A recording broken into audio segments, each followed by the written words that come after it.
Si vous ne vous occupez pas vous-même de votre épargne, vous pouvez faire confiance aux dirigeants français et européens pour s'en occuper pour vous. Dans cette vidéo, nous allons nous atteler à essayer de comprendre ce qu'ils veulent faire avec votre argent, hein, les questions qu'ils se posent. Grâce à Sylvain Tiget, nous irons également regarder des extraits d'une de ses vidéos sur sa chaîne YouTube. C'est le fondateur d'Ultra Bourse et il a fait une vidéo spéciale sur justement le projet Rearm annoncé par Ursula von der Leyen, hein, la maître de l'Europe, qui promet 800 milliards d'investissements avec votre argent. Mais oui, avec votre argent. Et M. Tiget expose à la perfection qui va payer. Voilà. Quelles sont les méthodes et comment va-t-il faire? Et enfin, on conclura la vidéo avec des extraits du dernier discours du président Macron pour essayer de sensibiliser sur les messages qu'ils essaient de faire entrer dans nos têtes. Les va-t-en-guerre sont en place, malheureusement sont majoritairement en Europe et ils préparent les populations petit à petit à la guerre. Ça fait des années, hein, bon, c'est pas d'aujourd'hui. Malheureusement, ils passent à la vitesse supérieure, probablement à cause du changement de politique, de choix politique récent des patrons des États-Unis, que ne veulent visiblement pas suivre les gouvernants européens. Débutons avec notre premier extrait. Bonjour Madame la Ministre, Sébastien Bonjour. Krebs, RMC. Je prolonge la question sur les efforts budgétaires qui vont être nécessaires pour renforcer notre défense. Faudra-t-il piocher dans l'épargne des Français? Est-ce que c'est une piste que le gouvernement étudie, qui vous semble intéressante pour trouver des ressources et par exemple en créant un produit d'épargne dédié comme l'a suggéré le président de la République? Alors, je ne sais pas ce que ça veut dire puiser dans l'épargne des Français, mais mobiliser l'épargne des Français pour effectivement pouvoir investir dans la défense est évidemment une piste intéressante à mettre sur la table. Je rappelle que Michel Barnier, d'ailleurs, en avait lui-même parlé, le président de la République en a lui-même parlé. On parle également de l'épargne européenne qui pourrait être mobilisée. En tout cas, les cas, c'est un sujet de réflexion, c'est un sujet sérieux. Créer un produit dédié, c'est une possibilité sur la table? Créer un produit dédié est une possibilité qui est étudiée, voilà, qui avait déjà été étudiée sous Michel Barnier, d'ailleurs. Voilà, ils en parlent, hein, Michel Barnier, Macron, les dirigeants européens, ils en parlent, mais ça veut dire quoi? Eh bien, concrètement, c'est grâce à Sylvain que nous allons essayer de comprendre ce que veut dire flécher l'épargne française, parce qu'évidemment, elle ne va pas exprimer le fait qu'ils vont vous prendre directement l'argent. Non, non, non, ils vont le guider, ce sera avec votre consentement, bien évidemment. Allons écouter Monsieur Tiget. C'est comme d'habitude, on va être les dindons de la farce. Qui va payer? Qui va payer? C'est nous. Avec des impôts, avec l'épargne qu'on aura, qu'on va nous dire de mettre sur des livrets de défense à 2% par an. Ridicule.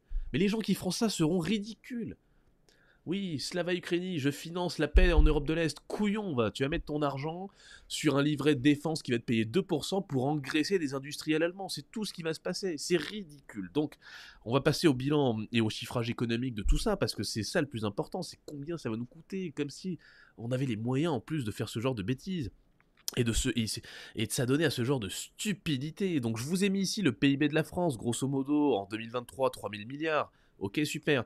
3000 milliards, c'est à peu près ce qu'on gagne. Le déficit de la France, en 2024, il est estimé à 166 milliards d'euros. Ok, qu'est-ce que ça veut dire? Donc qu'est-ce que ça veut dire? Ça veut dire que l'on continue de dépenser plus que ce que l'on gagne. Et donc si on augmente les dépenses pour le budget militaire, d'où cet argent peut venir? Lorsqu'on est un État, il y a deux solutions simples. Après, on verra avec M. Tiget les solutions autres, hein, et notamment, il a commencé à esquisser ce fameux fléchage de l'épargne des Français et des Européens hein, sur des fonds, comme il dit, rémunérés à 2%. Il développe un peu plus tard et un peu plus après. Ce que je veux vous dire, c'est que lorsqu'on est un État, on a deux solutions pour continuer de dépenser plus. Soit on emprunte, donc on emprunte de l'argent, mais rappelez-vous, on va le dépenser maintenant et on promet de le rembourser plus tard. Donc on promet que nos citoyens vont dépenser leur temps et leur énergie pour travailler plus, hein, créer des biens et des services, pour rembourser l'argent qu'on aura dépensé à l'instant du prêt. C'est donc un impôt différé, et lorsqu'on est un État, sur nos enfants, nos petits-enfants, etc., sur des générations. Et je ne vous apprends pas sur cette chaîne que cela fait des décennies que l'État français fait ça. Et ce faisant, il appauvrit petit à petit les futures générations, qui se voient avec une dette grandissante sur leurs épaules. La deuxième solution, lorsque l'on est un vrai État souverain, ce qui n'est pas le cas de la France, c'est qu'on a l'option de la création monétaire. On peut créer, ex nihilo, cet argent et le dépenser. La conséquence est que tous les gens vivant dans la devise, alors on va prendre l'exemple de l'euro, si la Banque Centrale Européenne augmentait la masse monétaire pour réaliser ses dépenses, tous les citoyens vivant dans cette devise perdraient un peu de pouvoir d'achat. Ça veut dire quoi le pouvoir d'achat? C'est juste le fait de convertir notre devise. C'est un outil, rappelez-vous la monnaie, c'est un outil. on perdrait la conversion en biens et en services. 1 euro, 100 euros, nous offrirait moins de biens et de services aujourd'hui qu'après la création monétaire. Vous comprenez que, quelle que soit la façon dont les États européens vont financer ces dépenses, ça sera à nos dépens, que ce soit pour notre futur ou que ce soit pour notre pouvoir d'achat immédiat. Que ce soit l'emprunt ou que ce soit la création monétaire, c'est un vol, dans les deux cas pour moi, un vol indirect, par le temps dans le cas de l'emprunt, par le pouvoir d'achat dans le cas de la création monétaire. Deuxième extrait choisi, là on va regarder dans le détail où va l'argent, de mon point de vue, la mauvaise allocation des ressources françaises, car vous le savez aussi, la France est probablement le dernier État communiste de la planète et qui a le taux de prélèvement les plus élevés, parmi les plus élevés de la planète. Et donc, qu'est-ce qu'ils font? Où va l'argent? Un audit des finances de l'État, première des choses à faire. Bon, on n'en est pas là. Mais où va l'argent? Regardons, on a un petit aperçu là. Et le souci, c'est que quand on regarde les dépenses actuelles de l'État, parce qu'on nous dit qu'il faut dépenser plus, mais je vais vous montrer, en fait, il y a un souci. Là, aujourd'hui, il y a un gros souci. Il y a un très gros souci. C'est qu'aujourd'hui, je l'ai pris sur le site du Sénat, vous le voyez ici dans ces dépenses, la majorité des dépenses, donc il y a une grosse partie dans l'enseignement, engagement financier de l'État, donc ça c'est la dette, d'accord? On est surendetté, on paye 60 milliards, on va payer jusqu'à 60 milliards d'intérêts. Vous vous rendez compte, c'est énorme, 60 milliards d'intérêts, on dépense 50 milliards dans la défense, on dépense, alors là c'est la grande connerie, la grande stupidité, 30 milliards dans solidarité, insertion, égalité des chances, alors s'il y avait de l'argent à jeter par les fenêtres, on ferait pas mieux. Écologie, développement et mobilité durable, 20 milliards, ça c'est pareil. Cohésion des territoires, ça veut rien dire, 20 milliards. Justice, seulement 10 milliards, ça serait augmenté. Sécurité, 16 milliards, ça serait augmenté. Et autres, ça c'est facile, c'est le pot pourri. C'est l'argent qu'on flambe et très probablement qui est détourné. Voilà, donc je vous parlais de dette, de l'endettement, de l'impôt différé. Vous rendez-vous compte là que c'est ce qu'on appelle la charge de la dette, donc seulement le paiement des intérêts. On ne rembourse même pas le principal. On paie simplement les intérêts de notre dette. C'est aujourd'hui le deuxième budget de l'État. On ne compte pas le autre. Il y a l'enseignement. Et en deuxième, 60 milliards par an. C'est juste les intérêts de notre dette. Et donc sur ce bilan extraordinaire, on continue. Là on vous dit, Van der Leyen qui arrive du jour au lendemain, elle vous dit, bah tiens, tu me rajoutes 50 milliards de plus dans ta besace. Mais alors comment on va faire? Si déjà actuellement, on augmente les impôts parce qu'on est un petit peu, voilà, on a la corde au cou. Comment est-ce qu'on va faire avec les 50 milliards de plus qu'on va devoir trouver pour Réarm Europe? On fait comment? On va augmenter à nouveau la fiscalité sur les gens. Ou alors, encore mieux, j'ai une solution qui est indolore, mes chers amis. Au lieu d'augmenter la fiscalité sur les personnes, on va prendre leur argent directement, ça sera plus rapide. Livret de défense, les assurances vie, on arrête les retraits, on bloque les retraits et on flèche ça sur des fonds, sur des ETF spécialisés défense. Vous avez aujourd'hui des gros asset managers, des gestionnaires d'actifs qui travaillent sur des ETF de l'industrie de la défense qui permettraient de flécher l'épargne des Européens sur des produits défense. Donc qu'est-ce qu'on vous dit? On vous dit, écoute. C'est ça qui est fondamental. Je reviens à ma première extrait de la ministre. Quand elle parle de flécher, d'utiliser l'épargne des Européens, concrètement ça veut dire ça. Les lois, notamment, alors c'est pas son nom officiel, mais renseignez-vous sur la loi Sapin 2, permet de faire ce qu'il a dit, c'est-à-dire de geler les fonds assurantiels sur les assurances vie. Le reste, et on le verra avec le discours de Macron, ne seront que des décisions politiques. Ils pourraient geler l'argent sur les assurances vie et les flécher vers ces fameux fonds qui sont en construction. Tout ça, M. Barnier en parle, M. Bayrou en parle, ils en parlent tous. Et souvent, les paroles ensuite amènent à des faits. Et les faits, c'est ça que je voulais que vous compreniez. Concrètement, voilà ce que ça veut dire. On continue l'extrait.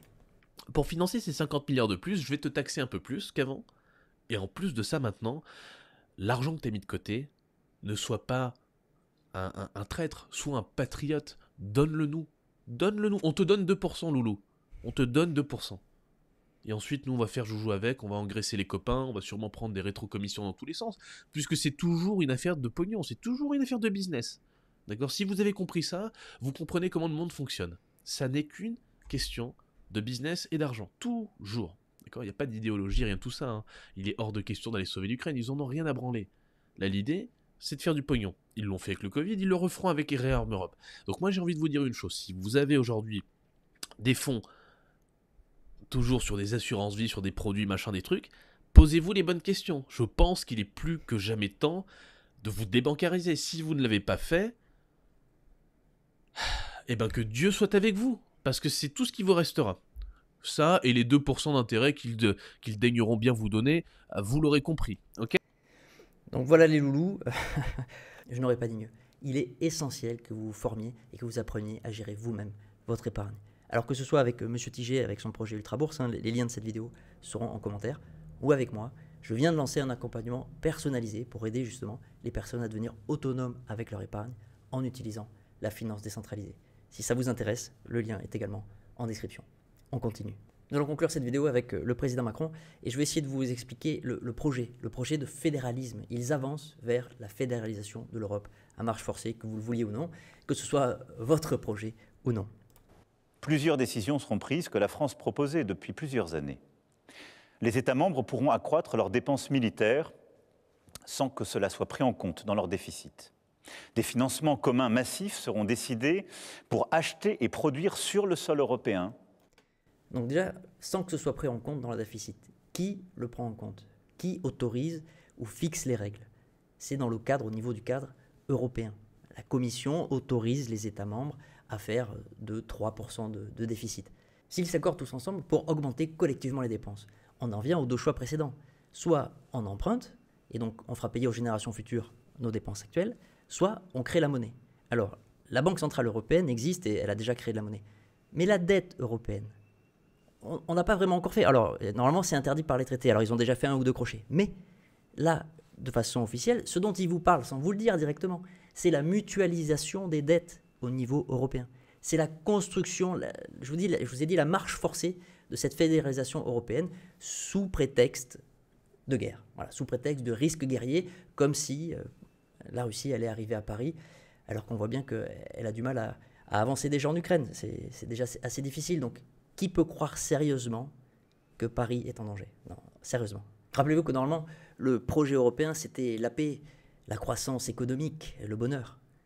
Nous avons aujourd'hui la récession, la guerre à nos portes, ou la guerre malheureusement réelle, car nous soutenons activement sur le territoire ukrainien, même si évidemment c'est par proxy, on n'est pas officiellement encore en guerre, et souhaitons que nous ne le soyons pas. Et en plus de ça, il prépare à la guerre, et nous avons peur du lendemain, ce qui est normal.